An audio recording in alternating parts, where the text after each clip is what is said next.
పండు, హైదరాబాద్ లో పెట్రోల్ అయిపోతుందిరా. నా బతుకు బస్ స్టాండ్ అయిపోయేలా ఉంది. ఈ బంక్ లో క్యూ చూస్తుంటే పెట్రోల్ దర్శనానికి కొన్ని గంటలు పట్టేలా ఉంది. అందుకేరా నిన్ను మొత్తుకున్న ఓ ఎలక్ట్రిక్ బండి కొనుక్కోమని. ఇప్పుడు చూడు, నేను ఏసీలో పడుకుని నా ఫోన్ కి బండికి ఒకేసారి ఛార్జింగ్ పెట్టి నెట్ఫ్లిక్స్ చూస్తున్నా. నీ స్కూటీ తగలయ్యా.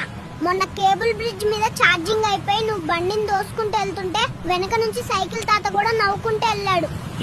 అలా నెట్టుకెళ్తే నా కండలైనా పెరిగాయిరా.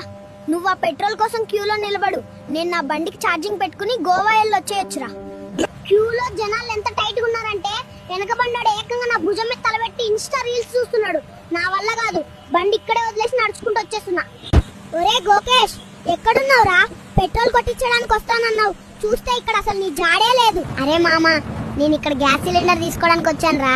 ఆ గ్యాస్ లేకపోతే ఇంటికి రావద్దని మా ఆవిడ వార్నింగ్ ఇచ్చిందిరా. అబ్బా, నాకు తెలియదు అనుకున్నావా? నీ పెళ్ళం చీపురు పట్టుకుని కొట్టబోతే గ్యాస్ సిలిండర్ అనే పేరుతో ఎస్కేప్ అయ్యావు కదా.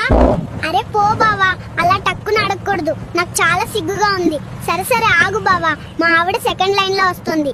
రే ఎక్కడున్నావురా? గ్యాస్ బుడ్డి తెస్తా అని చెప్పి పొద్దున్నే వెళ్ళావు. సరే కనుక్కుందామని ఫోన్ చేస్తే బిజీ అని వస్తుంది. ఏ అమ్మాయితో మాట్లాడుతున్నావు? అమ్మాయితో కాదే, నీ అన్నతో మాట్లాడుతున్నాను.